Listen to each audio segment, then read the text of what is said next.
Salutations, welcome back to Inspiration and Insight with Joe, as well as I Speak and Not Preach, as we shall begin today by bowing our heads in prayer.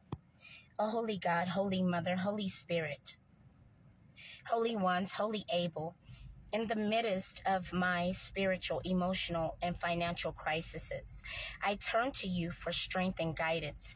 You are my refuge and my provider. Please lead me through these challenging times and open doors for no man can shut, and lead me onto opportunities that will lead me into release, spiritually and financial relief, ultimately. Grant me the wisdom to manage my resources as well as all obstacles and challenges wisely. And I put faith in grace as I trust in your divine plan, as God has entrusted unto you for my life. Thank you for your unwavering presence in my life, as I am most thankful, Holy Mother, Holy Spirit, Holy God, Holy Able, as I am thankful. So shall this be, and it will be, by the glory and conviction of the Holy Mother and the Holy Spirit, and it will be. Today's good word is Hebrews chapter 11, verse 4. And it says, by faith, Abel offered to God a more acceptable sacrifice than Cain, through which he was commended as righteous, God commending Abel by accepting Abel's gifts. And though Abel perished in flesh, Abel still speaks.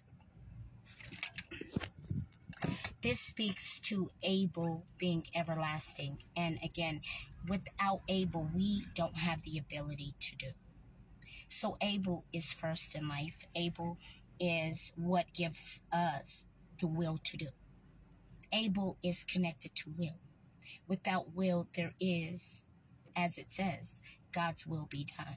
God's will be done. So Abel is connected to the ability to do. And if we don't have Abel, we can't even find consciousness to find God.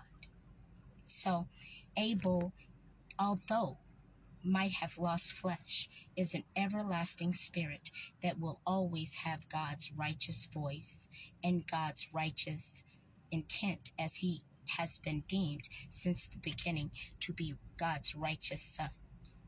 And spirits, as God has omitted, are everlasting. Only flesh perish. So that's why it's telling you Abel still has say. He still speaks. Yeah. So that's why we're not fighting for this flesh. For this flesh is rotten and it will perish. But we're fighting for our spirits. For our spirits are everlasting. And God omits that even though Abel died in flesh, he still speaks, which means that his spirit is forever.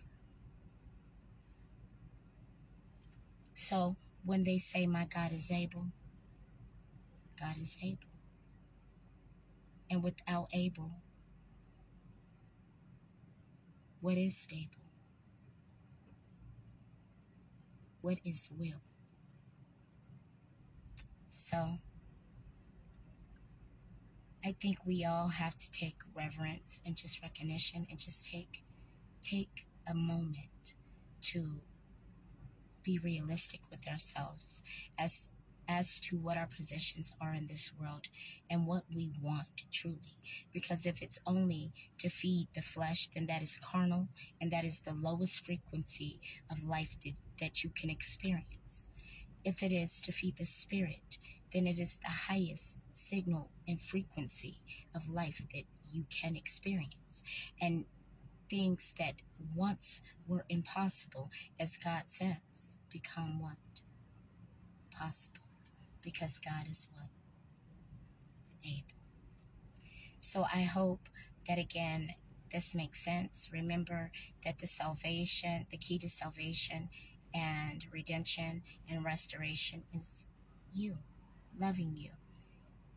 adoration, admiration for yourself and things that you want to be, and things, and setting goals, and choosing to be better instead of bitter, because bitter only creates contrite, where better creates a space for you to heal.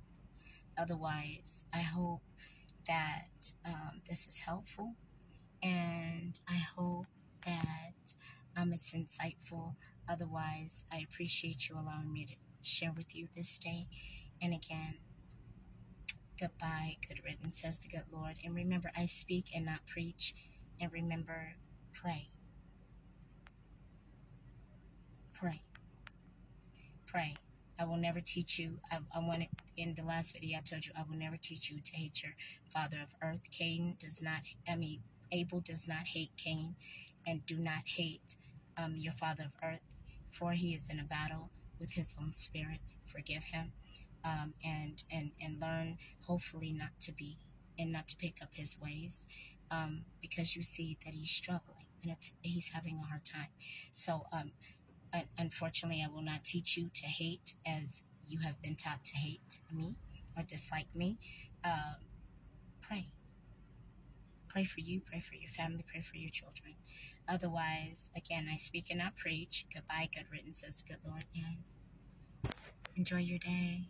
Thank you for allowing me to share with you again.